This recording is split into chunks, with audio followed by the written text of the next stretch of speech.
Kemudian hadis selanjutnya 327 dari Abdullah bin Amr radhiyallahu anhu, sama tadi sahabat ini yang mulia, dari Nabi SAW beliau bersabda, laisal wasilu bil mukafi walakinnal wasil alladhi idza qata'at rahimuhu wasalaha. Orang yang menyambung hubungan silaturahim bukanlah orang yang membalas menyambungnya. Orang yang menyambung hubungan silaturahim bukanlah orang yang membalas menyambungnya. Tapi orang yang menyambung hubungan silaturahim adalah orang yang apabila kerabatnya memutuskan hubungan silaturahim, dia berusaha menyambungnya. Diriwayatkan oleh Bukhari. Hadis ini memberikan pelajaran kepada kita tentang kedudukan dan keutamaan silaturahim. Dan makna di sini jangan difahami potongan hadis yang pertama, orang yang menyambung hubungan silaturahim bukanlah orang yang membalas menyambungnya. Bukan berarti, oh kalau orang ziarah kita balas dengan ziarah berarti kita belum silaturahim. Bukan itu yang dimaksud. Maksudnya adalah puncak pahala silaturahim bukan karena kerabat kita nyambung hubungan sama kita. Dia datang jadi, oh ini orang datang saya datang. Jadi kita kayak milih-milih. Orang yang tidak datang kita nggak datangin. Jadi kata Nabi SAW, justru puncak pahala silaturahim adalah orang yang apabila kerabatnya memutus hubungan dengannya, dia malah menyambungnya. Ada kerabat-kerabat Anda justru yang menganggap remeh karena ekonomi kita lebih rendah, pendidikan kita lebih rendah, mungkin kita punya kekurangan fisik misalnya, atau paras wajah. Mereka anggap remeh. Kita tetap tidak pernah merasa itu gangguan untuk silaturahim dengan mereka. Tentu di sini silaturahim jangan selalu digambarkan teman-teman sekalian datang ke rumahnya. Mungkin ada orang tidak suka datang ke rumahnya. Tapi kan silaturahim itu misalnya menjawab salamnya, menjawab undangannya, menjenguk kalau sakit, ya. Kalau minta nasihat kita nasihatin, banyak yang kita bisa lakukan. Banyak yang kita bisa lakukan. Jadi justru puncak silaturahim kalau kita menyambung orang yang memutus kita. Kemudian hadis 328, ini tadi satu hadis yang kita ambil ya. Pelajaran maksud saya. Hadis 328 bunyinya dari Aisyah radhiyallahu anha, beliau berkata Rasulullah SAW bersabda, "Rahimu mu'allaqatun bil arsy taqul, man wasalani wasalahu Allah, wa man qata'ani qata'ahu Allah." Hadis ini riwayat Bukhari Muslim. Kalau tadi hadis sebelumnya hadis riwayat Bukhari. Rahim itu tergantung di arsy. Rahim itu tergantung di arsy. Dia berkata, siapa yang menyambungku, maka Allah menyambungnya. Dan siapa yang memutusku, maka Allah akan memutusnya. Hadis ini mulia menjelaskan kepada kita, sebagaimana pernah kita jelaskan hadis sebelumnya ya. Kalau Allah subhanahu wa ta'ala pada saat menciptakan rahim lalu mengatakan, apakah kau suka aku menyambung hubungan dengan orang yang menyambungmu dan memutus hubungan dengan orang yang memutusmu? Kata rahim iya. Jadi rahim itu sendiri ciptaan Allah subhanahu wa ta'ala, makhluk Allah subhanahu wa ta'ala. Dan dia tergantung di arsy-Nya Allah, di singgasananya Allah SWT. Dan Allah memberikan dia wewenang untuk menyampaikan kepada kita sebagaimana sampai sekarang. Dia mengatakan, aku, ya, atau siapa yang menyambung hubungan denganku, atau menyambung silaturahim dengan kerabatnya, maka Allah pun akan menyambung hubungan dengannya. Maksudnya Allah akan memenuhi kebutuhannya, memaafkan kesalahannya, meninggikan derajatnya. Dan siapa yang memutusku, sengaja nggak mau lanjutkan hubungan silaturahim dengan kerabat-kerabatnya, maka Allah pun akan memutus hubungan dengannya. Kemudian hadis 329, hadis selanjutnya dari Ummul Mukminin 329 ini ya, 329 dari Ummul Mukminin Maimunah binti Al-Harith radhiyallahu anha, annaha a'taqat walidatan ولم تستأذن النبي صلى الله عليه وسلم فلما كان يومها الذي يدور عليها فيه قالت أشعرت يا رسول الله إني أعتقت والدتي قال أو فعلت قالت نعم قال أما إنك لو أعطيتها أخوالك كان أعظم لأجرك. Hadis ini riwayat Bukhari Muslim. Bahwasanya dia memerdekakan seorang budak wanita tanpa meminta izin Nabi SAW. Sampai lakukan Maimunah radhiyallahu anha, istri Nabi SAW. Maka pada hari giliran Rasulullah SAW berada di rumahnya, dia berkata, wahai Rasulullah, apakah anda tahu bahwasanya saya telah memerdekakan budakku? Beliau bertanya, apa kamu telah melakukannya? Dia menjawab, iya. Maka beliau SAW bersabda, sungguhnya seandainya kamu memberikannya kepada kerabatmu dari pihak ibu, tentu pahalamu lebih besar lagi. Hadis ini diriwayatkan Bukhari, Muslim. Hadis ini menyebutkan tentang bagaimana keutamaan Ummul Mukminin Maimunah radhiyallahu anha. Maimunah salah satu wanita Yahudi yang masuk Islam dan menikah dengan Nabi alaihi salatu wassalam, dari Ummul Mukminin. Ini juga nama yang mulia ya, yang bisa digunakan untuk anak-anak kita.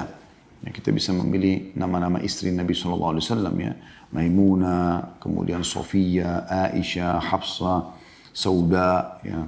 Banyak yang kita bisa, Khadijah yang bisa kita pakai nama-nama mereka ya. Juwairiyah, ini nama-nama yang mulia yang semestinya tidak luput dari kaum muslimin untuk menamakan anak perempuan mereka dan niat supaya punya kedudukan seperti Ummul Mukminin. Dia menceritakan tentang masalah memerdekakan seorang budak wanita tanpa meminta izin Nabi sallallahu alaihi wasallam. Kita ambil pelajaran yang kedua. Pelajaran yang pertama tadi kedudukan Maimunah dan tentang beliau adalah salah satu Ummul Mukminin, istri Nabi SAW. Dan yang menjadi istri Nabi SAW di dunia akan menjadi istri Nabi SAW di akhirat. Ini kemudian tersendiri tentunya. Kemudian yang kedua adalah hukum membebaskan budak dalam Islam. Jadi punya keutamaan tersendiri. Allah Subhanahu wa Ta'ala seringkali menyebutkan fatahriru raqabah, fakku raqabah, bebasin budak, bebasin budak. Budak-budak ini biasa di zaman dulu ditemukan di pasar-pasar perbudakan ya. Baik tawanan perang yang dijual ya, ataupun orang-orang bebas tapi dirampok di jalan sehingga diperjualbelikan sana sini hanya menjadi budak. Ada orang seperti itu. Maka dalam Islam kalau ini ada, kita dianjurkan bebasin budak. Budak laki-laki atau budak perempuan ya. Maka Maimunah menyampaikan radhiyallahu anha, dia memerdekakan budak wanitanya tanpa meminta izin Nabi SAW. Jadi ada keutamaan membebasin budak ya. Pelajaran yang ketiga, pentingnya seorang istri izin kepada suami. Walaupun itu harta dia.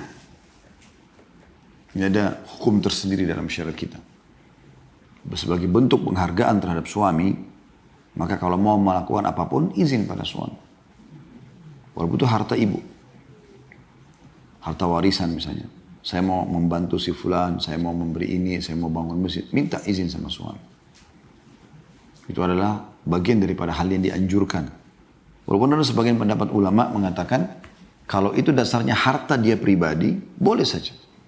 Dia mengeluarkan, baru dia sampaikan ke suaminya. Tapi kalau murni harta suami yang dititipkan, kayak nafkah bulanan, walaupun dia mau bersedekah, dia harusnya izin. Kemudian Nabi SAW bertanya, apakah dia mengatakan setelah itu, ya Rasulullah, apakah anda sudah tahu kalau saya memerdekakan budakku, artinya hartaku, milikku ini. Kata Nabi SAW, apa kau sudah bebasin? Dia mengatakan iya.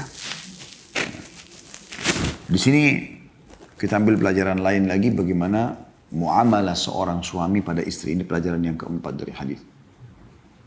Bagaimana harusnya suami bertoleransi pada istrinya, walaupun itu hak dia. Sekarang kan harusnya Maimunah izin dulu sama Nabi SAW baru bebasin budak. Tapi karena dia sudah terlanjur lakukan, maka bagaimana kebijakan Nabi SAW yang luar biasa sebagai suami, nggak lagi menghardik istrinya, nggak mengatakan, kenapa kau berani lakukan, kenapa tidak izin saya, nanti tidak sah, apalah. Nggak. Itu terjadi, kata Nabi SAW, apa kau sudah bebas? Dia mengatakannya. Jadi seakan-akan pertanyaan Nabi SAW ini keridoan beliau. Udah gak apa-apa. Kalau kau sudah bebasin gak ada masalah. Jadi seperti itu rumah tangga. Mudahkan urusan. Selama itu perbuatan baik ya sudah.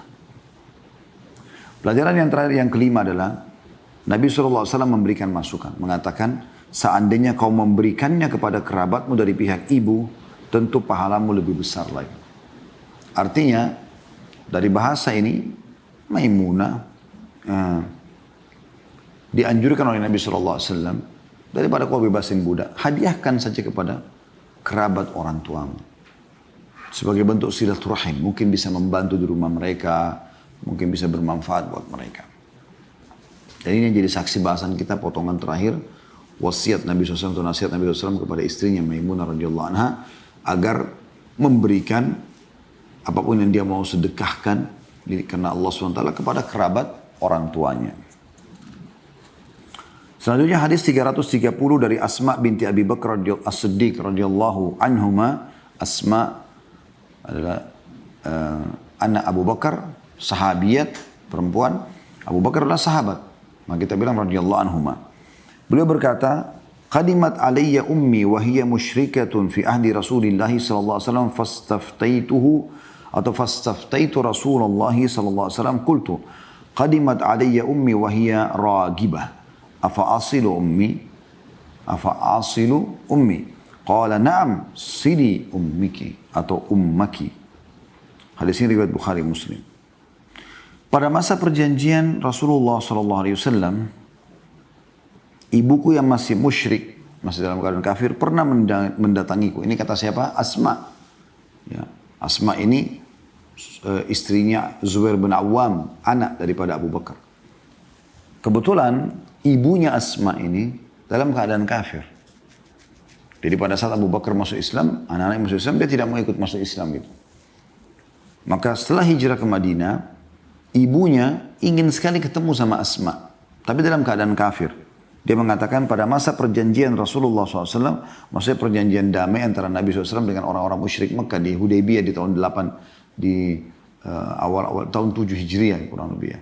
Kesepakatan Hudaybiyah itu. Kalau saya tidak salah kurang lebih tahun itu ya, 7 atau 8 salah satunya. Dia mengatakan pada masa perjanjian Rasulullah SAW dengan Quraisy tidak ada peperangan 10 tahun. Ibuku yang masih musyrika pernah mendatangiku. Ke Madinah maksudnya. Maka aku pun meminta fatwa kepada Rasulullah SAW. Aku berkata ibuku mendatangiku sedangkan dia menginginkan sesuatu dariku. Dia minta bantuan. Apakah aku boleh menyambung hubungan dengan ibuku? Maka jawaban Nabi SAW, iya, sambung hubungan dengan ibumu. Dan ini pelajaran tersendiri lagi yang kita bisa dapatkan tambahan insya Allah mutiara dari hadis-hadis yang sudah kita pelajari. Yaitu tentang wajibnya melanjutkan silaturahim dan berbakti pada orang tua walaupun mereka dalam keadaan kafir. Selama mereka tidak menyuruh kita berbuat kemaksiatan kepada Allah, kita wajib bakti sama orang tua kita. Walaupun mereka itu tidak punya agama, atau musyrik, ateis, tetap kita berbuat baik. Dan berapa banyak subhanallah anak yang masuk Islam karena mereka bakti baik sama orang tuanya yang kafir, maka menjadi penyebab orang tuanya masuk Islam. Dan ini hukum tersendiri yaitu wajibnya seorang muslim sebagai anak bakti dengan orang tuanya yang kafir. Termasuk boleh menjamu di rumahnya, termasuk boleh memberikan hajatnya selama bukan kemaksiatan kepada Allah SWT. Kalau dia minta beli patung misalnya, atau minum-minuman keras, atau narkotika, atau apa saja itu jangan dipenuhi. Seperti itu kurang lebih gambarannya. Baik teman-teman sekalian, ini insya Allah bahasan kita. Kita akan lanjutkan pertemuan akan datang lagi masih di masalah yang sama, masih di bahasan yang kurang lebih sama. Ya, yaitu masalah bakti kepada kedua orang tua dan silaturahim di hadis 331 insya Allah.